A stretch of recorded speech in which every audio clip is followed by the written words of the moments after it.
오늘 말씀의 제목은 2026년 다시 채우는 하나님의 이름. 2026년 다시 채우는 하나님의 이름입니다. 새해 첫날 어제 잘 보내셨습니까? 네, 새해 복 많이 받으시기 바랍니다. 우리가 일이 잘 풀리고 평안할 때가 되면 그것이 지속되면서 순간 두려운 마음이 들죠. 폭풍 전야 호사다마라는 말이 생각나기 때문입니다. 지금 누리고 있는 이 평화의 시기 다음에는 엄청난 어려움이 올 수도 있다. 이렇게 생각하기 때문이죠. 그런 어려움이 오는 이유는 마귀라든지 다른 누군가가 질투해서 어려움이 온다 이렇게 생각을 하는데 성경은 그렇게 말씀하고 있지 않죠. 이렇게 평화의 시기를 오래 지나다 보면 하나님의 자녀들이 하나님께 범죄하게 되죠. 하나님 필요 없습니다. 그렇게 하니까 하나님께서 그에 대해서 정신 차리도록 징계하시기 때문인 것이 성경에서 말씀하시기는 우리가 평안을 오랫동안 누릴 때 그 다음에 오게 되는 것이 어려움인 이유라고 말씀을 하고 있습니다. 이것이 사사기 전체를 관통하는 말씀이죠. 삼손의 이야기도 다르지 않습니다. 그런데 삼손의 이야기는 다른 모든 사사들의 이야기와 패턴은 같지만 구체적인 내용 면에서는 달라요. 다른 사사들 같은 경우에 모든 사사들이 다 통치를 잘하면 그 다음에 평화가 지속되죠. 평화가 지속되면 백성들이 영적으로 해이해져서 백성들이 하나님 앞에 범죄하잖아요. 그 모습을 보시고 하나님께서 백성들에게 또 어려움을 주시고 그 백성들은 하나님께 부르짖어서 하나님께서 또 사사를 세워주시죠. 그러면 사사기 15장 마지막 절에 삼손이 나라를 잘 다스려서 20년 동안 평화했더라 라는 말씀으로 끝맺이고 있으면 다음 장인 16장은 어떻게 시작된다는 이야기입니까? 또 사사의 이야기가 있다면 백성들이 또 회의에서 범죄하였더라 이렇게 다음 내용이 나와야 되잖아요. 그런데 범죄한 내용이 나오긴 나오는데 백성들이 범죄한 것이 아니라 사사인 삼손이 범죄하는 이야기가 나옵니다. 그러니까 삼손이 백성들의 문제를 해결했는데 해결해서 오랫동안 평화가 지속되고 나니까 삼손이 다시 범죄하더라 이렇게 말씀하고 있는 거예요. 우리가 실제적으로 지도자들을 보면 그런 것 같습니다. 분명히 국민들이 문제를 일으켜서 그 문제를 해결하기 위해서 국민들이 지도자를 뽑죠. 지도자가 그 국민들의 문제를 해결하기 위해서 노력하는 듯 하면서 같이 또 문제를 일으켜요. 그러나 지도자니까 문제를 또 해결하기도 하죠. 그런데 해결하고 나면 또 교만해지기도 하면서 자기 권력 가지고 오히려 국민들이 그 지도자들 더 걱정해야 되는 그런 행보를 보이는 것이 일반적으로 지도자가 보이는 패턴인 것 같습니다. 그러나 이것은 우리 자신들도 마찬가지인 것 같습니다. 여러분 2025년도에 문제를 다 해결하고 어느 정도는 시작하셨을 거라고 생각합니다. 그런데 2026년도 하루가 지났는데 해결했던 2025년도의 문제가 벌써 다시 오신 분들이 있지 않은가요? 오늘 본문에 나와 있는 삼손과 같다는 것입니다. 이런 가운데서 우리는 어쩔 수 없이 문제를 해결해야 될 거 아니겠습니까? 그 문제를 해결하는 방법이 오늘 본문에 나와 있습니다. 그래서 여러분들께서 오늘 본문의 말씀을 잘 들으시면서 2026년도에도 여느 해와 다름없이 문제가 오긴 올 거예요. 그러나 적어도 오늘 말씀을 잘 들으시면서 문제가 오는 주기도 좀 길었으면 좋겠고 문제가 오더라도 해결할 수 있는 능력들이 우리에게 머물렀으면 좋겠습니다. 삼손이 나귀턱뼈로 블레셋 사람들 1000명을 죽이고 나서 사사로서의 그 역할을 감당하고 20년 동안 평안했습니다. 그러다 보니까 다른 사사기에 나와 있는 대로 백성들이 영적으로 해이해지는 대신에 삼손이 영적으로 해이해졌습니다. 그러면서 백성들도 그렇고 삼손도 그렇고 블레셋과 왕래를 자주 했던 것 같습니다. 특별히 삼손은요. 오늘 본문 앞에 있는 4절의 말씀 보니까 소랫골짜기에 가서 들릴라라는 여인의 사랑에 빠졌다 이렇게 말씀하고 있습니다. 블레셋은 5대 대도시가 있어요. 그런데 오늘 들릴라와 사랑에 빠졌던 그곳은 소래 골짜기라고 그랬죠. 골짜기면 시골이라는 뜻이잖아요. 시골 여인과 사랑에 깊이 빠진 거예요. 이 소식을 블레셋의 방백들 지도자들이 들었습니다. 그렇지 않아도 어떻게 하면 삼손을 혼내주고 어떻게 하면 삼손 때문에 빼앗겼던 이스라엘을 다시 찾을까 고심하던 이 블레셋 방백들이 들릴라에게 돈을 주어 매수하면서 삼손의 힘이 어디서 오는지를 알아내라고 그래요. 이 돈을 받은 들릴라는 삼손에게 온갖 애교를 부리면서 그 힘이 어디서 나오는지 물어보죠. 삼손이 이야기를 해주지만 3번은 다 거짓말로 이야기합니다. 들릴라가 더 애원하면서 당신 나 사랑하는 거 맞아? 이렇게 하니까 삼손이 드디어 자기의 힘이 머리털로부터 나온다는 것을 이야기합니다. 그래서 블레셋 방백들이 삼손을 잡고 두 눈을 뽑고 다곤 신당에다가 다 묶어놓은 채로 가둬놓습니다. 삼손을 잡은 블레셋 사람들은 너무나 기뻐하죠. 그것은 다곤 신께서 우리를 도와주셨기 때문에 한 거다. 그러면서 신당에서 모여가지고 축제를 벌입니다. 3,000명이 모였다고 그래요. 축제를 벌이다 보니까 야, 이참에 우리를 모욕하고 우리를 어렵게 만들었던 삼손을 불러다가 제주를 부리도록 하자. 삼손 때문에 우리 즐거워하도록 하자. 그렇게 결정을 하고 삼손을 다곤 신당에서 불러서 그 회중들 앞에 세웁니다. 그때 삼손이요 제주를 부렸다고 말씀이 나와 있습니다. 얼마나 슬펐겠습니까? 하나님을 위해서 써야 되고 하나님을 즐겁게 해드려야 될 사사로서 하나님께서 우상 숭배하고 있는 저들 멸망시키시고 저들로부터 구원하라고 했던 그들 앞에서 춤을 추고 기쁘게 만들고 있는 자신의 신세를 보면서 삼손이 얼마나 자기 자신을 생각하면서 비참하게 여겼겠어요. 삼손이 그런 가운데 자기 손을 붙들고 있는 소년에게 기둥을 좀 의지하게 해달라고 도와달라고 부탁을 합니다. 도와주니까 기둥을 의지하면서 동시에 양손으로 2개의 기둥을 잘 안죠. 그리고 몸을 굽히면서 하나님 앞에 크게 소리 지릅니다. 하나님, 이번 한 번만은 저에게 힘을 주셔서 이 블레셋 사람들을 죽일 수 있도록 도와달라고. 그곳에 3,000명이 있었는데 이렇게 삼손이 기도하자 하나님께서 삼손에게 힘을 주셔서 그 건물이 무너지면서 삼손도 죽고 3,000명도 다 죽어서 삼손이 그 전에 사사로서 사역을 감당할 때 죽였던 블레셋 사람들의 수보다 훨씬 많이 죽였죠. 우리가 이미 블레셋 사람들을 삼손이 사사로 있을 때 얼마나 죽였는지 잘 알고 있잖아요. 훨씬 많이 죽였습니다. 26절 말씀 볼까요? 삼손이 자기 손을 붙든 소년에게 이르되 나에게 이 집을 버틴 기둥을 찾아 그것을 의지하게 하라 하니라. 이렇게 삼손이 힘을 써서 그 다곤 신당 그곳에 있는 건물을 무너뜨리고 3,000명을 죽이고 자기도 죽으면서 이 이야기는 끝이 납니다. 이 이야기가 끝이 난 것이 삼손이 죽었기 때문에 끝이 났다기보다는 사명을 다 감당했기 때문에 끝이 난 거죠. 하나님의 자녀들은요, 하나님께서 사명을 감당하라고 이 땅에 보내셨기 때문에 그 사명이 끝이 나야 우리가 이 땅을 떠날 수 있게 됩니다.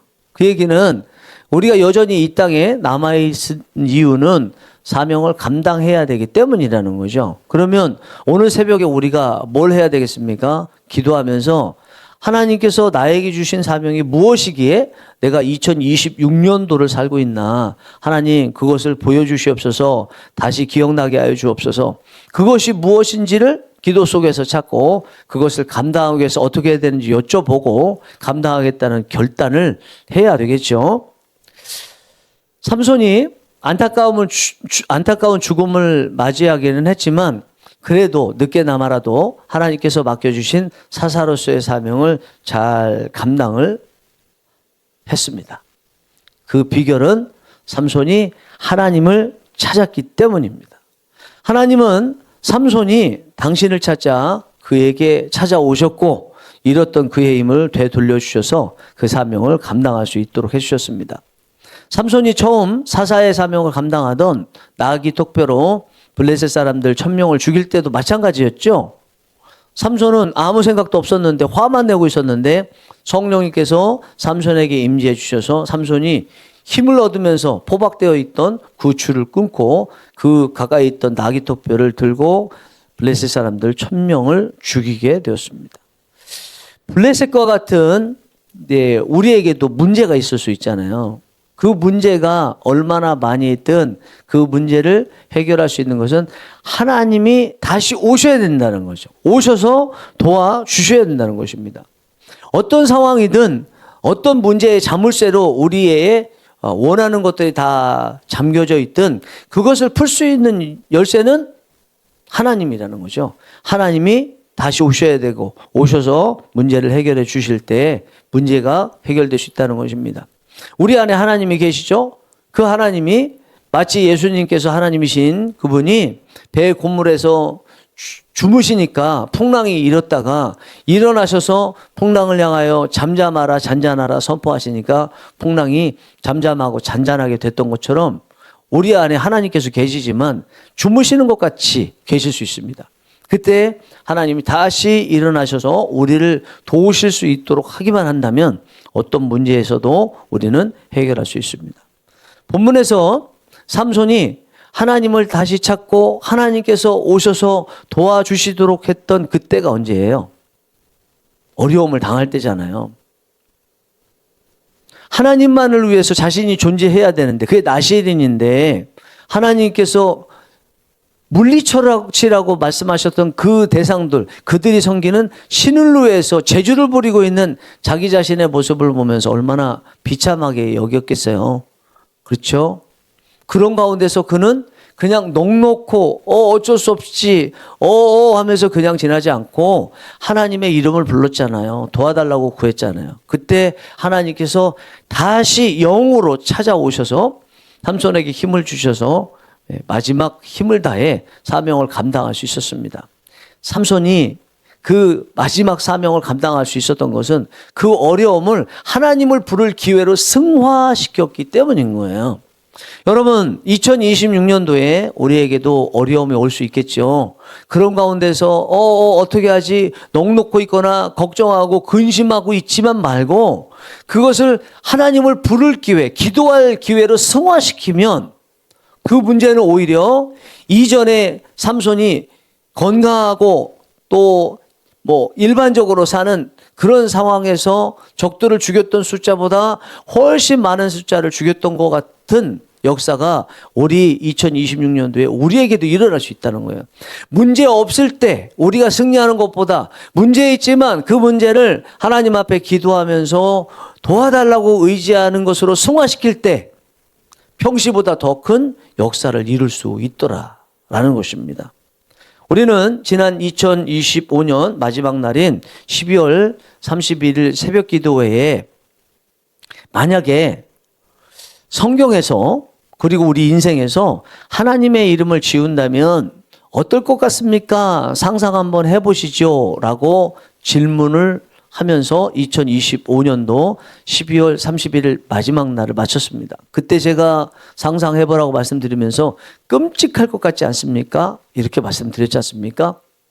이제 2026년도 시작된 이 시점에서 우리가 해야 될 것은 2025년도 12월 31일인 마지막 날에 상상했던 성경에서 우리 인생에서 하나님의 이름이 지워졌던 그 상상을 이제 뒤집고 2026년도에는 하나님께서 우리 성경에도 우리 인생에도 이름을 다시 채우신다면 어떤 일이 일어날까를 상상하면서 시작했으면 좋겠다고 생각합니다. 여러분 인생에서 하나님의 이름이 다시 채워지고 쓰여진다면 어떤 일이 일어날 것 같습니까? 몸이 아파도 그 몸 아픈 거 다 사라지고 건강이 다시 오게 되는 역사가 일어날 줄 믿습니다. 우리가 만약에 어떤 문제를 만나도 하나님의 이름을 부르며 하나님의 이름이 다시 채워지고 기도로서 그렇게 되도록 승화시킬 수 있으면 2026년도는 분명히 문제가 오지만 문제는 사라지고 해답이 있는 인생, 복됨의 역사가 있는 인생이 될 줄 믿습니다. 어제부터 이상하게 오른쪽에 뒤꿈치 부분 또 발목하고 종아리 아랫부분이 굉장히 뻐근해요. 마치 힘줄이 끊어져서 힘을 쓸 수 없는 것처럼 굉장히 뻐근하고 정말 불편하고 아팠습니다. 별 내색은 내지 않았지만 굉장히 어려웠습니다. 또 어제 권사님 요청으로 첫 번째 날이니까 가정 신방을 했습니다. 그런데 예배를 다 마치고 난 다음에 권사님께서 안수기도 해달라고 부탁하셨습니다. 안수기도를 해드렸습니다. 그러면서 제가 느꼈습니다. 오늘 새벽에 이렇게 발목이 아플 때 다른 때 같으면 예수님의 이름으로 선포하고 하나님께 기도하면서 이 발목 안수하고 했을 거예요. 그리고 2025년도, 2026년도 송구영신 예배를 다 마치고 나면 늘 했던 것이 안수기도였기 때문에 안수기도를 분명히 했을 거예요. 그리고 새가족 신방을 첫날 갔다 할지라도 또 만약에 송구영신 예배 때 안수기도 하신 분이 아니라면 또 안수기도를 했을 거예요. 그런데 그렇게 기도를 강조하고 늘 기도했던 저임에도 불구하고 몇 번 몸이 아플 때 안수기도 하지 않고 또 성도님들이 많지 않으니까 예전에는 안수기도 할 일이 많았는데 그렇게 하지 않다 보니까 몇 번 안 하고 그랬다고 해서 이렇게 싹 까먹은 모습, 안수기도도 늘 했는데 하지 않은 모습 보면서 다시 제 발목에 안수기도를 했습니다. 아직은 좋아졌다 그렇게 느끼진 않는데 늘 그런 것처럼 안수기도 하면 곧 좋아지는 것 분명하게 될 것입니다. 제가 그것을 경험하면서 또다시 생각했어요. 영적인 일은 금방 까먹는구나. 하지 않으면 금방 까먹는구나. 하나님의 이름을 부르며 하나님으로 채워야 될 제 삶이 조금만 그렇게 하지 않으면 일상에서 그것을 늘 지속하지 않으면 이것을 까먹겠구나. 습관이 돼야 되겠구나. 그렇게 생각했습니다. 사랑하는 여러분, 2026년 첫 번째 새벽 기도회가 지금 이 시간이잖아요. 그러면 첫 번째는 대부분 기억하지 않습니까? 그러니까 오늘 이 말씀은요, 여러분 1년 내내 기억하셨으면 좋겠습니다. 문제를 만날 텐데 그 문제를 만날 때마다 기도로 승화시키자. 이 기도가 어떤 문제의 자물쇠라도 다 열 수 있는 바로 만능 열쇠라고 기억하셨으면 좋겠습니다. 우리가 기도의 엔진만 돌릴 수 있다면요, 어떤 어려움이 와도 그 엔진에 따라서 해결할 수 있는 곳으로 분명히 다다르게 될 것이고 해결하는 역사가 일어날 것입니다. 여러분 한번 해보시지 않겠습니까? 2026년도 첫 번째 새벽 기도에서 드린 이 말씀 여러분 꼭 기억하시면서 여러분 삶에서 문제를 만날 때 만능 열쇠로 기도로 승화시키겠다고 하는 이 결단을 오늘 시작하면서 끝까지 해보시지 않겠습니까? 그럼 당장부터 해보세요. 오늘 새벽에 여러분 기도하시면서 여러분들이 가지고 있는 문제가 곳곳에 어디 있는지 잘 보여달라고 기도하시면서 발견하시는 은혜가 있기 원합니다. 그곳에 과연 문제를 놓고 그것을 가지고 기도로 승화시키고 있었던 것들이 뭐가 있는지 보시고 그렇지 않은 것에 대해서는 다시 기도로 승화시키는 당장의 이 새벽이 되길 원합니다. 그럴 수만 있다면 오늘 당장부터 기도로 승화시킨 곳에 하나님의 이름을 다시 채운 것에 대한 하나님의 역사에 대한 체험을 하면서 시작되는 2026년도 새벽 기도회가 될 줄 믿습니다. 그게 된다면 여러분들의 2026년도 새벽 기도회는 조금 더 자주, 조금 더 많이 머무르게 되는 역사가 일어날 줄 믿습니다. 그런 은혜의 해가 되기를 간절히 바랍니다. 기도하시겠습니다.